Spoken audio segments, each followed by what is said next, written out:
Psicanálise como lente de leitura. A teoria freudiana fornece instrumentos para investigar manifestações inconscientes por meio da estrutura da mente, id, ego e superego. Em Event Horizon, essa estrutura é dramatizada em uma narrativa onde a viagem espacial se torna uma jornada psíquica rumo aos abismos internos do sujeito. A tensão narrativa emerge do confronto com traumas não simbolizados, que ressurgem em forma de visões alucinatórias. O retorno dessas experiências evidencia a fragilidade das defesas do ego e a irrupção do conteúdo recalcado como força destrutiva. O espaço da nave Event Horizon não é apenas físico, mas também simbólico, representando uma topografia mental desorganizada. Ao cruzar o limiar dimensional, os personagens penetram em uma zona onde as categorias racionais são desfeitas. As visões experimentadas pela tripulação não são delírios gratuitos, mas expressões autênticas de conflitos internos. Nesse sentido, o horror não advém de agentes externos, mas da irrupção descontrolada daquilo que foi rejeitado pela consciência. A destruição progressiva da sanidade dos personagens revela o colapso do princípio da realidade, substituído pela dominação do princípio do prazer. Freud já indicava que, quando esse equilíbrio se rompe, o sujeito se torna refém da compulsão à repetição. A dualidade entre pulsão de vida e pulsão de morte está presente no embate entre sobrevivência e autodestruição. O espaço sideral, usualmente metáfora de progresso, converte-se aqui em terreno de regressão psíquica. A ficção científica do filme encobre uma crítica à crença moderna na técnica. O motor gravitacional que abre portais não apenas no espaço, mas também na alma humana, revela o inconsciente como dimensão incontrolável. Longe de remeter a uma geografia mística, o inferno mostrado é psíquico. A frase "onde vamos?", não precisamos de olhos sintetiza a recusa da percepção racional e a entrada em um real que desestrutura o sujeito. As alucinações do Capitão Miller revelam um sentimento inconsciente de culpa, surgido após a perda de um subordinado.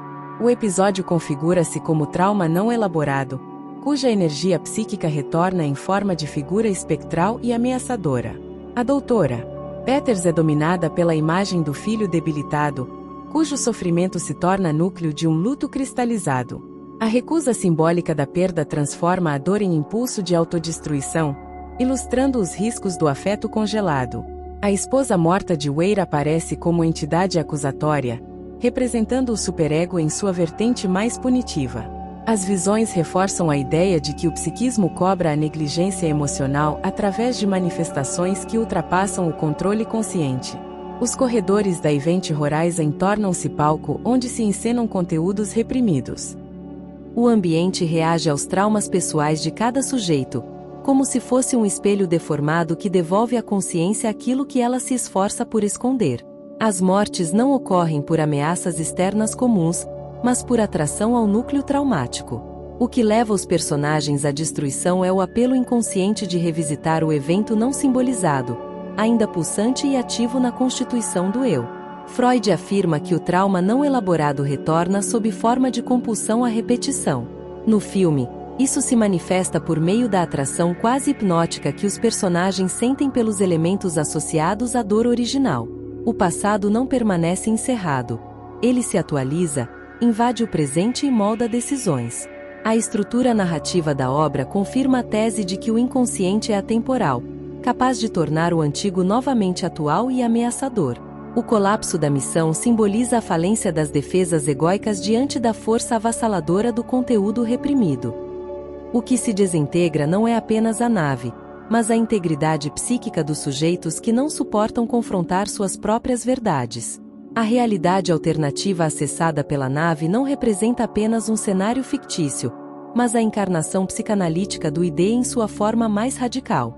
Trata-se de um espaço onde imperam o prazer imediato, a desorganização pulsional e a ausência total de mediação.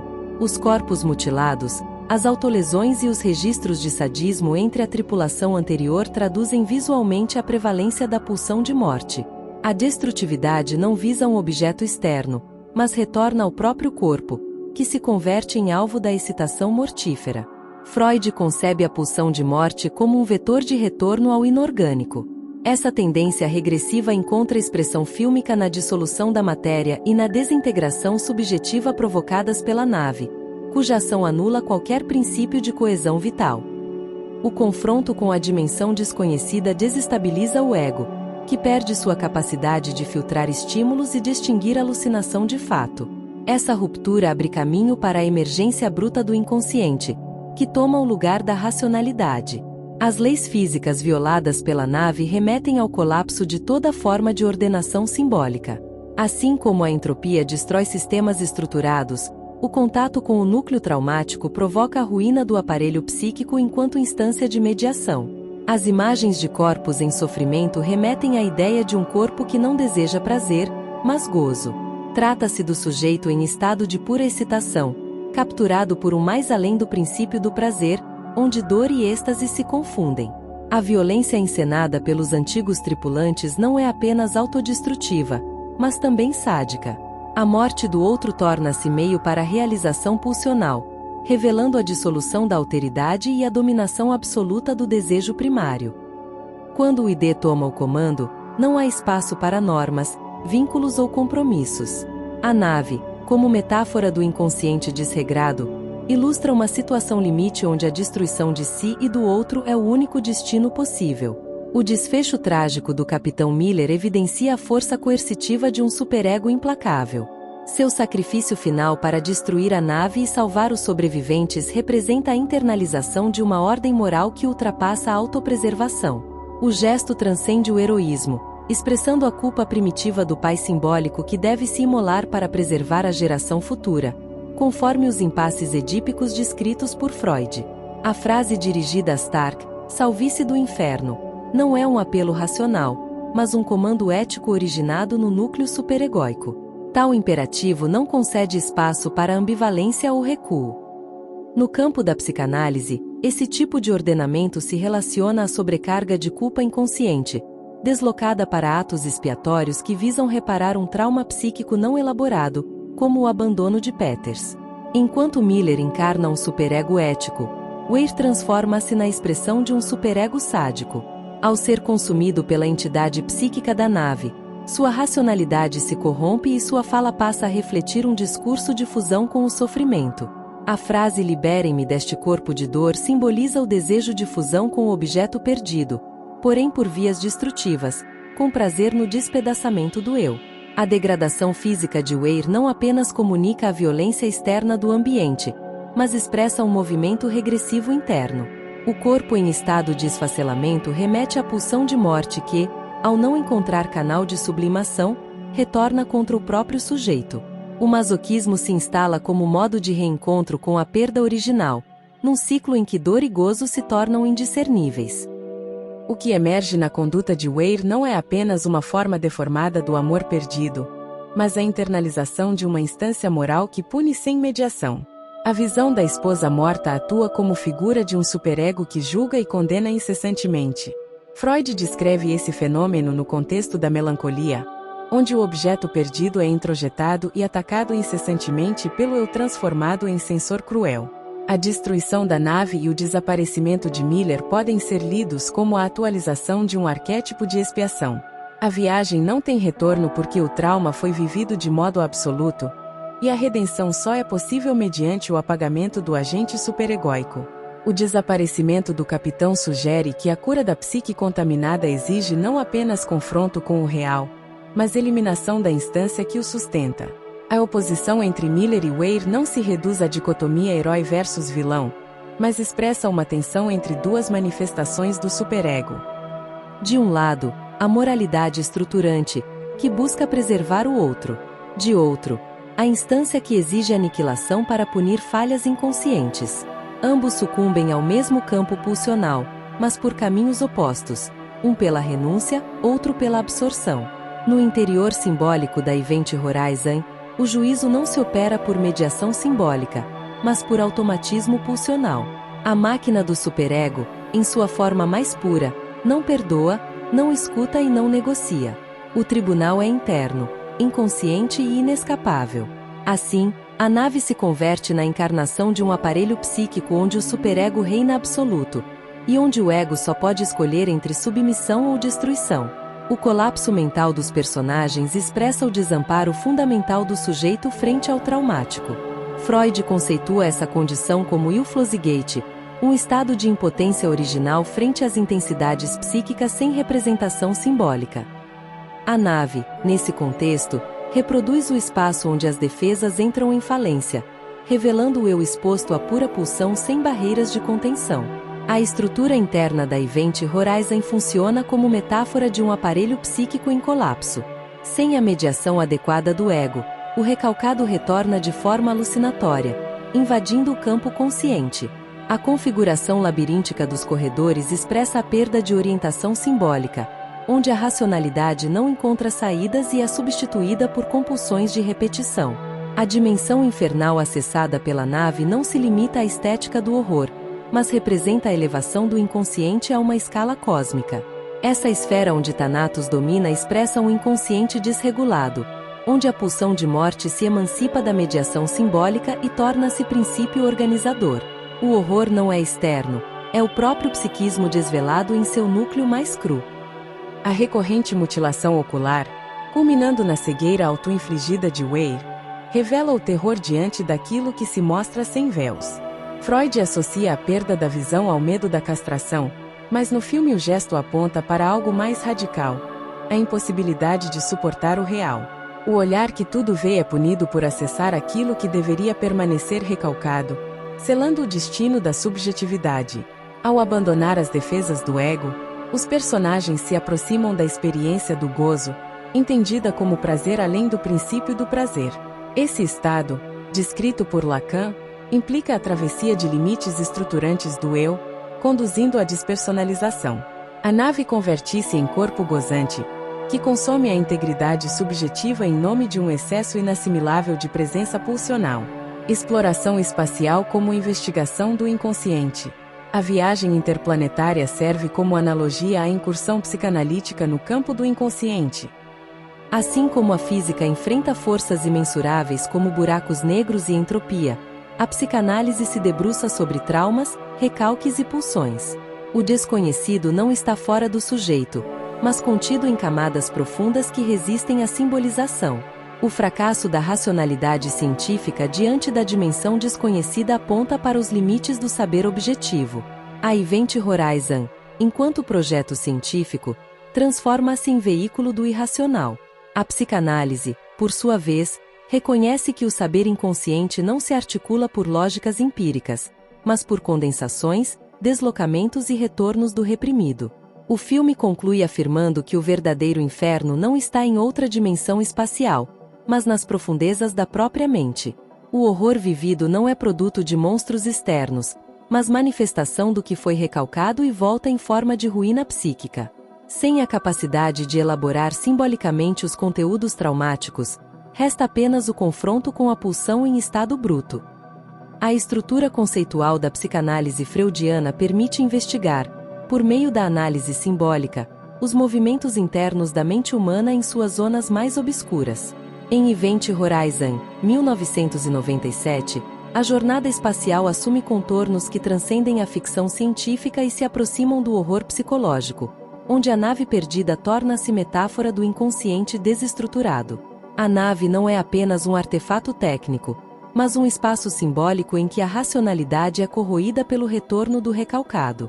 Ao explorar a teoria freudiana, percebe-se que os eventos apresentados articulam-se como sintomas psíquicos, onde o trauma, a pulsão de morte, o enfraquecimento do ego e a emergência do superego punitivo assumem formas visuais perturbadoras. O filme se desdobra, portanto, como um estudo sobre a dissolução do sujeito frente ao irrepresentável. A desintegração das barreiras da consciência na tripulação pode ser lida como colapso das funções do ego diante de forças inconscientes que resistem à simbolização. A nave torna-se o teatro do inconsciente. É ali que os fantasmas interiores são projetados, que as defesas se quebram e que o horror emerge, não como presença externa, mas como manifestação do que já habitava o interior de cada um. A tripulação da Lewis and Clark não enfrenta apenas uma anomalia técnica, mas a emergência violenta de conteúdos psíquicos não elaborados. O Capitão Miller é perseguido pela imagem de um subordinado que deixou morrer em missão anterior, expressão imagética de uma culpa inconsciente. Sua alucinação não é mero delírio, mas retorno simbólico do trauma não elaborado. Adair. Peters presencia o filho incapacitado, representação de seu luto patológico, incapaz de ser elaborado pela via simbólica. Sua entrega ao vazio cósmico indica uma autopunição inconsciente, em que o desejo de reparação se converte em pulsão de morte. O Dr. Weir é consumido por visões de sua esposa suicida, figura que encarna seu superego acusador. Sua negligência afetiva retorna sob forma de punição psíquica. A Event Horizon opera como catalisador do recalque, tornando-se um espaço transicional onde o inconsciente adquire corpo e voz.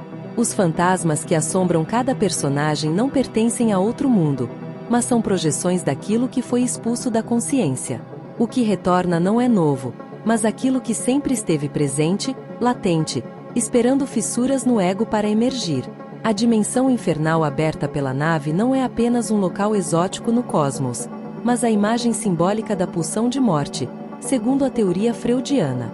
Thanatos, a tendência à redução da tensão psíquica ao nível zero, manifesta-se na recusa à vida, na violência gratuita, na fragmentação do corpo e da identidade. O caos descrito pelos personagens, o universo prefere o caos à ordem, ecoa a ideia de entropia psíquica, onde o princípio do prazer colapsa e dá lugar ao gozo destrutivo. Os corpos mutilados, os olhos arrancados e as cenas de autoflagelação testemunhadas nas gravações da antiga tripulação não são apenas recursos de horror, mas expressões de um id liberado de qualquer mediação. Freud apontava que, quando o ego enfraquece, as pulsões recalcadas irrompem com força devastadora. A nave funciona como um ambiente onde o id se emancipa, rompendo com a censura do superego e a regulação do ego. O registro fílmico das atrocidades cometidas pela tripulação original simboliza a regressão a estados primitivos do psiquismo, nos quais o outro não é reconhecido como sujeito, mas como objeto pulsional. O colapso do discurso racional é visível nas ações caóticas, regidas por um princípio de prazer distorcido, que busca não a satisfação, mas a destruição. A própria estrutura da nave Event Horizon serve como analogia à organização psíquica freudiana. O núcleo de gravidade representa o id, uma força bruta, pulsional, envolta em mistério e violência. Seu design gótico, reminiscente de catedrais distorcidas, sugere um espaço sagrado corrompido, onde o desejo inconsciente adquire forma. Os corredores tortuosos assemelham-se ao ego em fratura, que tenta mediar sem sucesso os impulsos destrutivos e as exigências morais. A arquitetura labiríntica reforça a ideia de uma mente em colapso, onde a realidade perde coerência. As alucinações personalizadas revelam conflitos internos não resolvidos, externalizados pela nave como projeções psíquicas. Justin, por exemplo, enfrenta o impulso de morte após contato com o núcleo, simbolizando o retorno de um desejo inconsciente impossível de simbolizar. Weir, ao arrancar os próprios olhos, abandona a mediação simbólica do olhar, tornando-se sujeito do gozo. A passagem pelo moedor de carne é imagem contundente do despedaçamento do eu sob a pressão do traumático. Ao suprimir a distância entre realidade e fantasia, a nave força seus ocupantes a confrontar aquilo que foi recalcado, desestabilizando completamente os mecanismos de defesa. A despersonalização completa de Weir ilustra o fracasso do ego em conter o irrepresentável, levando à dissolução da identidade e à adesão ao gozo destrutivo. A cena em que Miller se sacrifica para destruir o núcleo da nave encarna uma tentativa final de restaurar a função do superego em sua forma ética. O capitão assume o papel do pai simbólico que expia a culpa por meio da autodestruição, protegendo os sobreviventes do destino psíquico que os devoraria. A lógica edípica inverte-se. O pai é aquele que se elimina em nome da preservação da prole. A ordem salvice do inferno dirigida a Stark funciona como imperativo categórico do superego, exigindo uma escolha ética diante do abismo. Em contraponto, Weir representa o superego sádico, uma instância que ao invés de proteger, tortura e condena. Seu corpo mutilado simboliza o triunfo do superego como instância de culpa e autopunição. Sua fusão com a nave não é redenção, mas rendição à pulsão de morte. A destruição final do núcleo, contudo, não representa a vitória definitiva da razão sobre o inconsciente. O retorno de Weir no sonho de Stark indica a persistência do recalcado. O inconsciente, mesmo silenciado, continua a operar. A nave, mesmo destroçada, permanece como vestígio do gozo. O horror não é eliminado, apenas recalcado novamente. A luta entre as instâncias psíquicas, uma vez desencadeada, jamais retorna ao estado original. Cada sobrevivente leva consigo os fragmentos daquilo que viu, e do que não conseguiu simbolizar.